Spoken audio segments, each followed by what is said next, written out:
Alright, lads and ladies, if you like cringy material, this is going to be the perfect video for you. If you don't really like cringing, then I'm sorry, this is going to be a very tough video to get through, because today we have battle of the cringiest UFC fighters, and they are Colby Covington and Ian Garry. In all honesty, I like a little bit of cringe. I don't like it when people make it out like as if cringe is a bad thing, because who hasn't been cringy in their entire life? Everyone has been cringy at some point. Most of you still are. It's just you're hiding behind your computer screens or your phones going cringe, but then you're walking around like that yourself, or singing out a tune in the shower, or shadow boxing when your toaster's on. Everyone's cringy. I appreciate all the love and support on my videos recently. As you know, I've got a little bit of a copyright strike going on, so if you could like this video and subscribe if you watch me content on a regular basis, that'd be sound. Okay, so after Ian Garry's last fight at UFC 298 against Jeff Neal, it was a little bit of a stinker. Nothing really great happened in the fight. Ian Garry won. But after this fight, Ian Garry called out Colby Covington, which is an interesting matchup. I would like to see it. Now, although you could say Colby Covington is out of Ian Garry's league, Colby is a big name. Ian Garry's still on the rise, which is true. But Colby, he's lost 3 title fights already. I was a little bit disappointed in Colby Covington after that Leon Edwards fight. Although Covington did say that he broke his foot in the opening frame of his fight with Leon Edwards. And remember when we found out that Paddy Pimblett broke his foot in the Jared Gordon fight? Everyone was hating on him, but then once we found out that, we cut him a little bit of slack, because it's easy for us to sit here in our chairs and say, "Hey, Colby Covington, you're crap at fighting. You should be fighting better. I don't care about a broken foot. That's an excuse." Not really an excuse though, is it? It's a reason. If you was fighting in the UFC against the welterweight champion of the world and you broke your foot in the first part of the fight, you'd kind of want people to know that. So we should all cut Colby Covington a little bit of slack for his last fight against Leon Edwards. Anyway, let's begin with the cringe fest, okay? So hold your balls, cover your eyes slightly, because this is about to get a little bit cringy. Also, as we can see, Ian Garry has still got the comments turned off on his Instagram. Come on, Ian, turn the comments back on for my non-MMA fans. Ian Garry's wife wrote a book on how to beat a wag. She also has an ex-husband who is Ian Garry's nutritionist, and he's got him on a vegan diet. And apparently the ex-husband lived with them for a short period of time.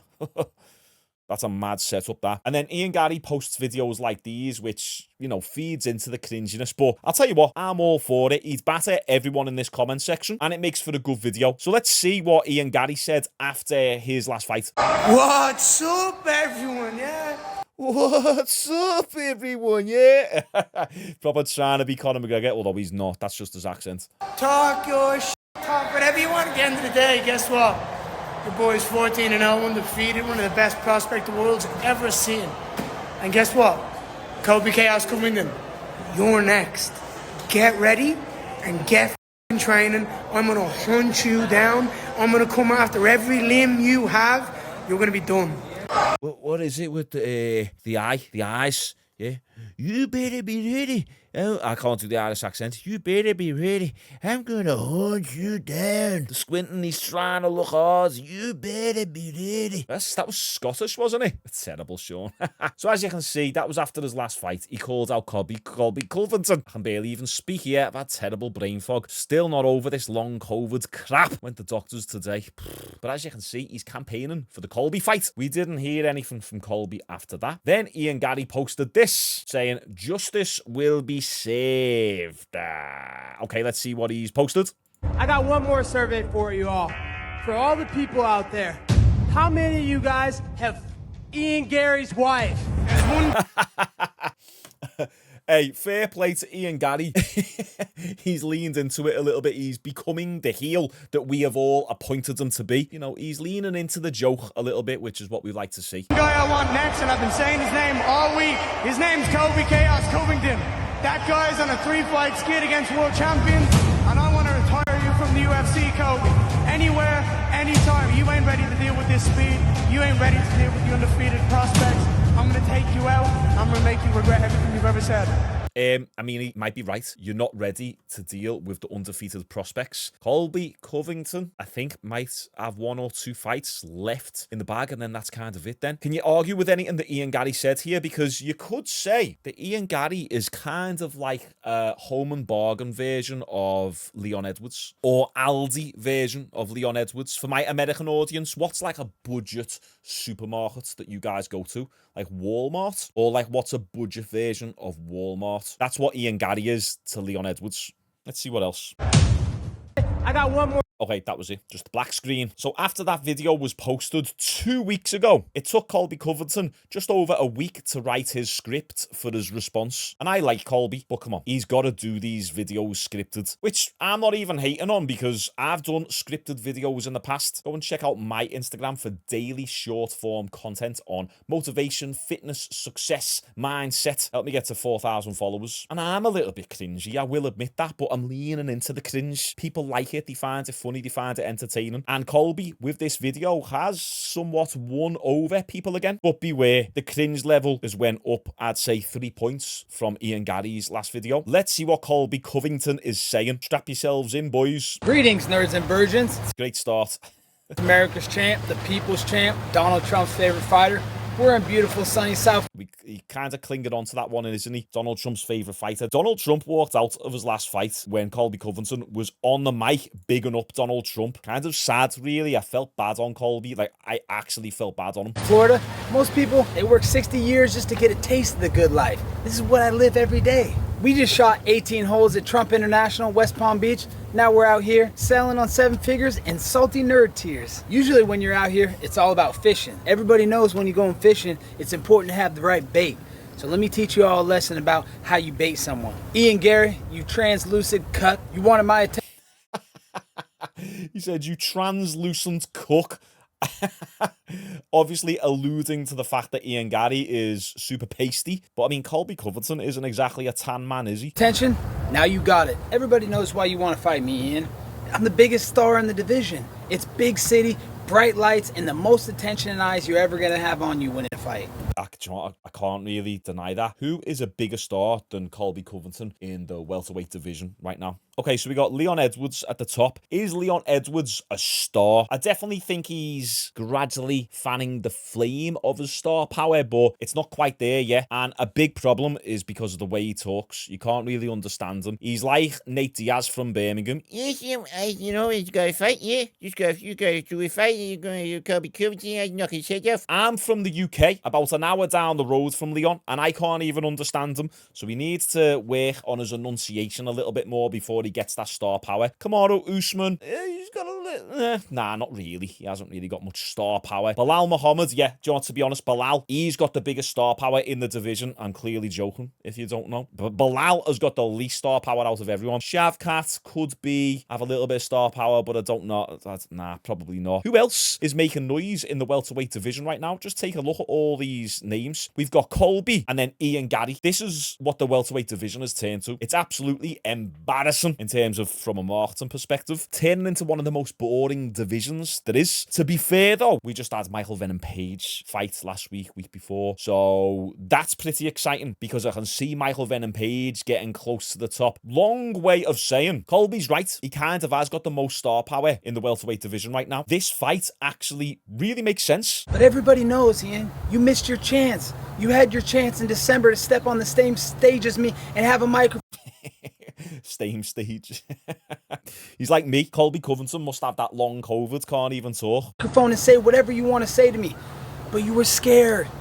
You were scared of what I was going to say to you, and you got the sniffles, and you cried your way out. To be fair, everyone always says when they see Colby Covington in person, Colby never says anything in person, and he doesn't keep up this energy that he has online, in person, face to face. But the irony of saying that to Ian Garry right here, saying that you was too scared to come and say it to me face, when Colby Covington is that guy. He's projecting. That was just a taste of what I could do to you, Ian. All I did was ask the 5,000 people in attendance how many people banged your wife. It's not my fault every single one of them rose their hand. If you're scared of that, Ian, if you're scared of words, what do you think it's gonna be like when you step in a steel cage with chaos? You just went life and death with a guy that does this part-time and is a busboy out back. Dude serves bloomin' onions for a living. Wait there, what? Number 11 welterweight Jeff Neal can't get a fight working at a steakhouse. Damn, is that true? It's still BS. I need to get paid. I mean, it's kind of a sad world that we're living in where fighters who are in the top 15, top 20 rankings of the best fighters in the world have to work at a steakhouse. It's not really funny. It's sad. It's not bad on Jeff Neal. It's just kind of the reality for some fighters. Although, when you look at some of the numbers, you think to yourself, wait there, they're earning 80 to 100 grand a year after all their expenses. How are you not living on that? And I believe a lot of it boils down to money management. You think that you've made it because you're in the UFC, but you're not getting a crazy amount of money unless you start getting into those top rankings and you start getting those big fights. And as Dana White has always said, the UFC is more of an opportunity, not a career. And look at some of the best fighters in the world, not even some of the best fighters, but some of the people who have used the platform that the UFC has given them and then monetized outside of the UFC. Conor McGregor being the prime example of that, but not just someone like Conor McGregor either. Look at someone like Paddy Pimblett, who's not even ranked. Will he even make it into the top 5 of the lightweight division? Probably not. Yet, he's making so much money outside of the UFC than he is now in the UFC. His YouTube channel's smashing it. He's got all sorts of sponsorships. He got the 7-figure Barstool Sports deal a while back. Paddy Pimblett is raking it in, and he's nowhere near the top. Sometimes you just got to push your personality out there a little bit. So Jeff Neal working on a steakhouse, okay, it's all well and good, but Jeff Neal is kind of on a similar level to Ian Garry, and Ian Garry is doing a lot better now just because of his personality. So cringe or not, he's doing the right thing business-wise. He's getting people to talk about him. His brand is constantly elevating. He's on 513,000 followers, so he's going to be able to monetize in many different ways. So I know I'm going off on a tangent here, but I like to sprinkle a little bit of business advice and a little bit of common sense in there. Manage your money better or monetize in other ways. And you went to a split decision with that guy? Now you want Donald Trump's favorite fighter? That's a big step up in competition, Junior. You're biting off more than when you can chew. You know what? I'm a giving man. I'm a kind man. I like to give everyone a chance. So everybody knows, Ian, what's in it for you. But what's in it for me? Tell me, why do I gotta go down in the rankings to fight some Casper the Ghost looking Irish kid who has a gold digging wife? Let me... Oh, Colby is so unnecessary yet so funny. Like, to be fair, Colby, you need to fight down in the rankings because you've just lost a fight. Come on, Colby. Let me teach you the art of the deal, Ian. Let's come to a compromise. If you can meet these 3 stipulations, we gotta fight. Stipulation number 1. I hate this stuff. This is the problem within boxing, even influencer boxing. There's all these stipulations and terms and conditions and that because they never get agreed to, and then it actually gets in the way of the fight happening. It's like, I'll fight anyone, anytime, anywhere. I'll fight Francis Ngannou. I'll fight Tyson Fury. Give me them all. I'll fight John Jones. Under 3 conditions. I get paid $35 million. I get a sponsorship from Red Bull and Monster. And the loser has to get a tattoo and wear a dress for a week after the fight. Like, no one is going to agree to this stuff. So let's see what Colby Covington's stipulations are. You and that gold-digging whore got to turn your Instagram comments back on. And if you turn them off before the fight, you forfeit the fight. Okay. So stipulation 1, turn the Instagram comments back on. I'll be honest, that might be asking a little bit too much of Ian Garry. If you turn them off during fight week or after I beat your ass, you forfeit your purse. Now, come on. Like, see what I mean? That's a stupid stipulation. I'm actually all for the stipulation of turning your comments on, but forfeiting your purse, it's a little bit heavy, isn't it? Stipulation number 2.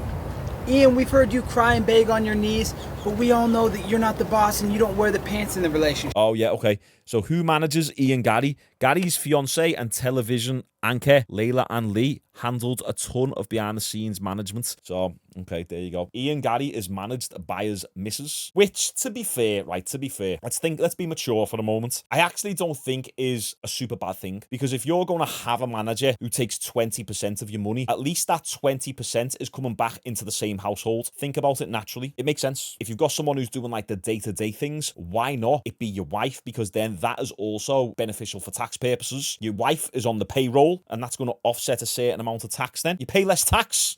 Layla, you got 60 seconds to convince me and the people why this fight needs to happen. So put your husband in the corner, get on your hands and knees, and beg. Now for stipulation number 3, my personal favorite. As you all might have noticed, something's been missing from my MyBookie promos lately.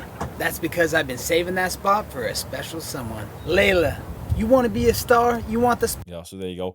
That was the book that Layla wrote, How to Be a Wag, and there's Ian Garry's wife. Oh, my days. spotlight? I got it for you, sweetie. You want your 15 seconds of fame, Layla? I'll give you your 15 seconds of fame right here for America's Pick of the Week. After I beat your husband, because that's a foregone conclusion, I will beat him.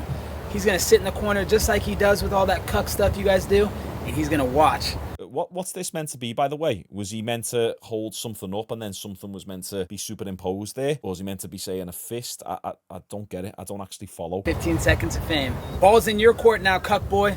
I'll have my lawyers draft up the papers. You got 24 hours to respond. We'll see if you're about that life. Oh, damn. Okay. All right, so cringeometer. I'll give that wasn't too bad, to be honest. I'll give that like a 6.2 out of 10. Ian Garry was more like a 7.8 out of 10 on the cringeometer, so I thought that would have been worse. Not too bad. So Ian Garry posted this 2 days ago after the Colby Covington response. Got 24 hours to respond. I'll respond in my own time. Don't rush me. He's doing the eye thing. I'll respond in my own time. Don't rush me. Look at his eyes. I'll respond in my own time. You got 24 hours to respond. All right, okay, that's it. Right, okay. Must be this one's the longer Listen here, Colby Chaos Covington. You are in no See, it's the eyes. Listen here. position to tell me what I should be doing in life. You'll do as you're told.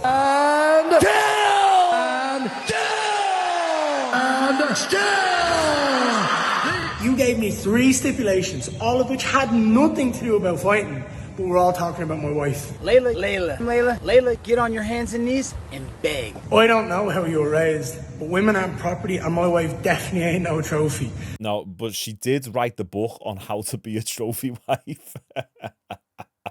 Oh, wow. You should be focusing on me. I'm the one who's in that octagon with you. I'm the one who's going to punch a hole in your head. So stop swerving me and keep Layla's name out your mouth. Out your mouth. Do you know what's so funny is, right, is I'm going to punch a hole in your head. I mess up that accent every single time. And you know that this fight will probably be a boring one. Ian Garry will dance around the outside. Colby Covington will walk towards him, probably not throwing much, or he'll go for the takedown against the fence, holds Ian Garry against the fence, and nothing really will happen. So he says he'll punch a hole in your face, yeah, but he won't really. How many of you guys have Ian Garry's wife? You're not America's favorite fighter. What you are is a peak underperformer. You're the only person in UFC history to lose 3 world title fights, and you haven't got a single win against anybody in the top 15 right now. So Colby, why should I fight you? I can think of one reason. I challenge you to an I quit match where one of us has to say, I quit. I quit. And whoever says the words I quit has to retire. Gloves off, center of the octagon, sayonara, my friend. I'm going to be the final chapter in your legacy of failure. I am going to rid the UFC of Colby Covington for good. And I'm going to make MMA great again. Okay, so pretty bold statements by Ian Garry. Ian Garry is going to make MMA great again. I don't know about that just yet. I'd say cringeometer, we'll put that about at 8.1. So there you go, back and forth between these two gentlemen. Do we think this fight should get set up? I'll put respect on both fighters' names, but I actually think it'd be a boring fight, to be honest. When I say boring, I understand that these are very highly skilled athletes, but you catch me drift. Styles make fights, and I think they'd cancel each other out. So there we go. Like this video if you enjoyed the cringe. Make sure you subscribe, because every time I don't tell you to subscribe, you just keep watching me videos in an unsubscribed manner. So come on, join the Jones Army and let's start pushing again. Follow me Instagram for daily short form content. I've got music in the description down below that I make myself. Appreciate you tuning in, and make sure you tune in again tomorrow because we upload every single day. Bye bye.